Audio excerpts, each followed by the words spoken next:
What's up, everybody? Freaking always appreciate the comments. Always appreciate Tony Cantrell. Very special. Goes out to you. Kind of fucked up my back right now in this midst of this, but here's what happened. Let's rewind. Okay, Lindsay. Maybe Lindsay tell what happened. Lindsay never seen the Fury yet.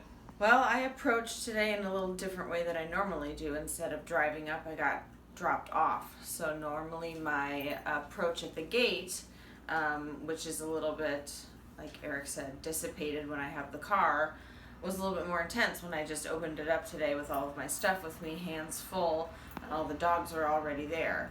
So I made the mistake of continuing on in, whereas I should have really just stopped.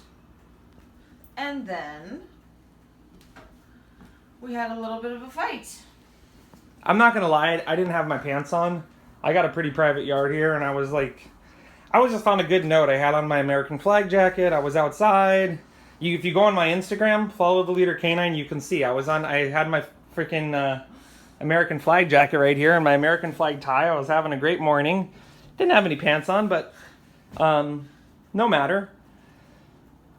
I come inside to put the pants on, and I just hear Fury. I hear the Fury, and I'm like, fortunately, I pull my pants up. I go sprinting outside, and of course, lo and behold, the mother and the daughter are engaged in battle. Kai does seem to have the upper hand, but she's also fat, so she weighs more, and her level of fury is insane.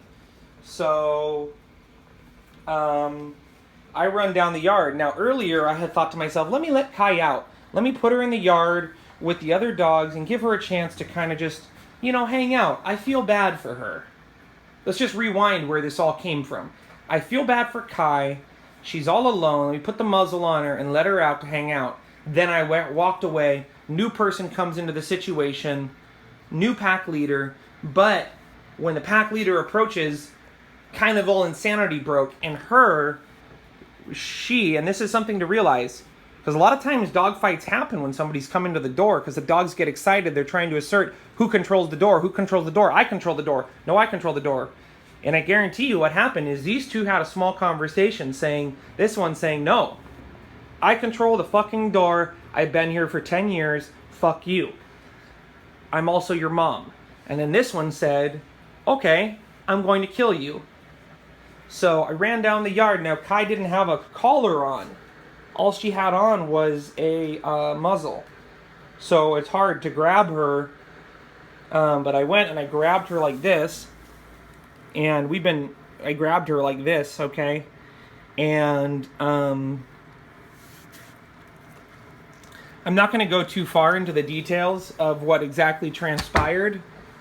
But let's just say I grabbed her and I held her very tightly. And it was a strange coincidence, but somehow the way that I held her made it a little tough for her to breathe. Sit. Maybe it was just happenstance, I'm not sure. Sit. Down. And inevitably what happened was a conversation where it was communicated to her, if you keep doing this, I will kill you. You will die. And so Kai then, after that conversation, we brought Kai up to the garage where this dog was again, and we reintroduced the dogs to see if Kai understands. Now, Kai is at a level where it takes a trigger of an intense sort to get her to flip out. So usually just standing next to this dog is not going to make her flip out.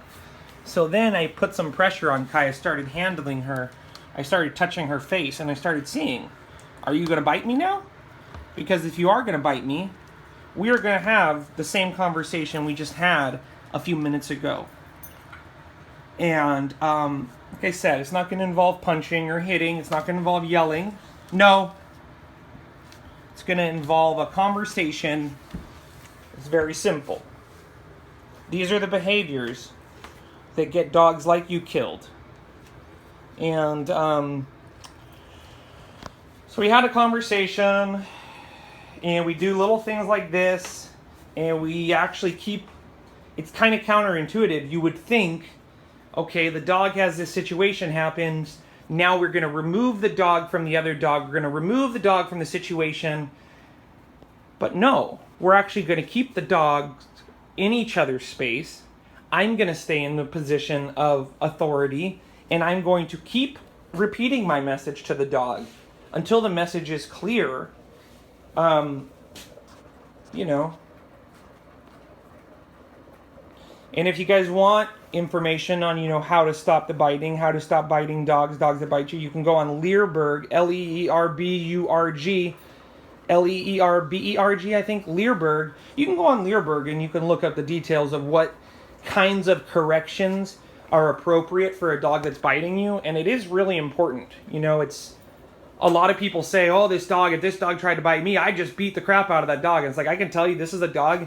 I don't care how hard you beat this dog up. This dog will never submit to you through hitting her or punching her or just pinning her down. It's not going to happen. And a lot of dogs aren't going to do that because punching and hitting agitates them.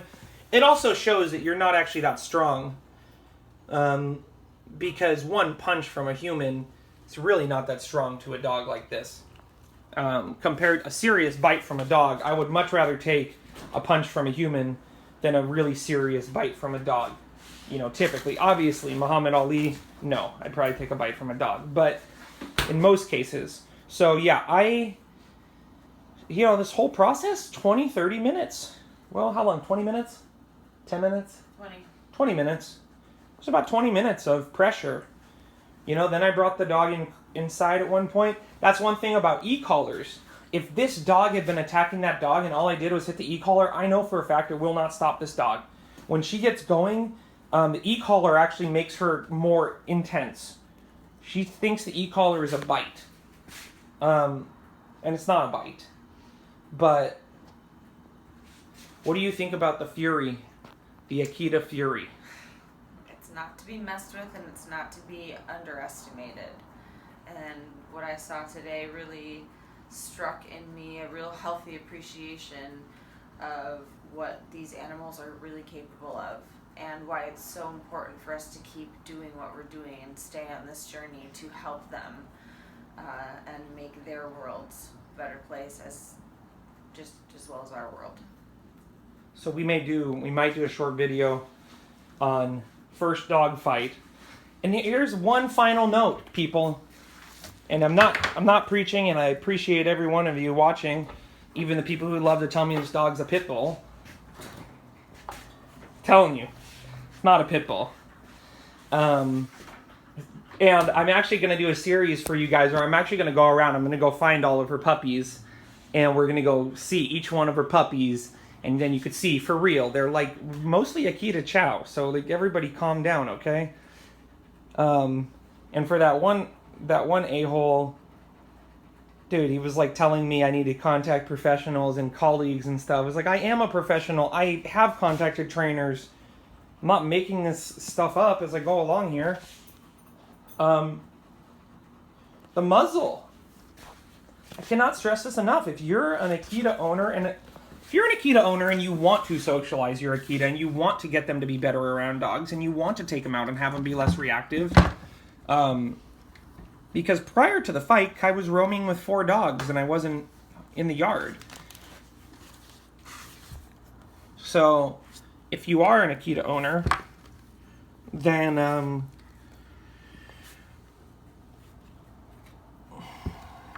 the things you're going to want to do, no bite. No bite. This tension here, I can just feel this tension. No tension. It's like, no, you're not allowed.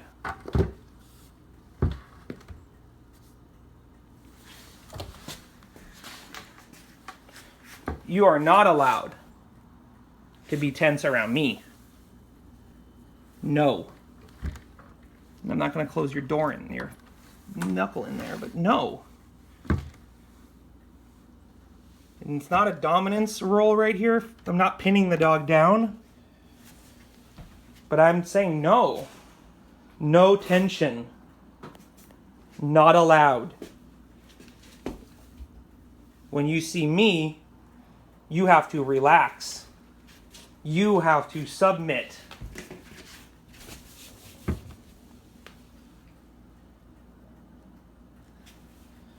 And I've had this dog for 2 fucking years. You know, anyone who wants to criticize me, fuck you.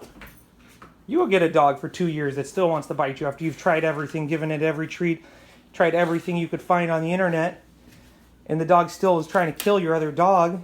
The only option is to kill the dog. Well, either come over here and kill the dog yourself, come over here and take this dog from me.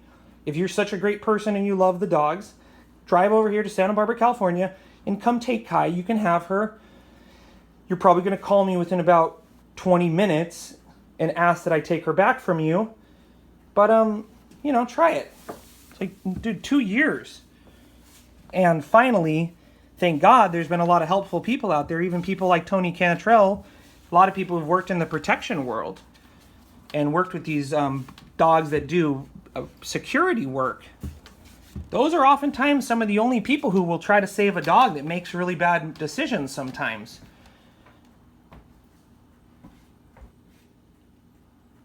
Even this right here, it's like, no. You will relax your leg. It's not.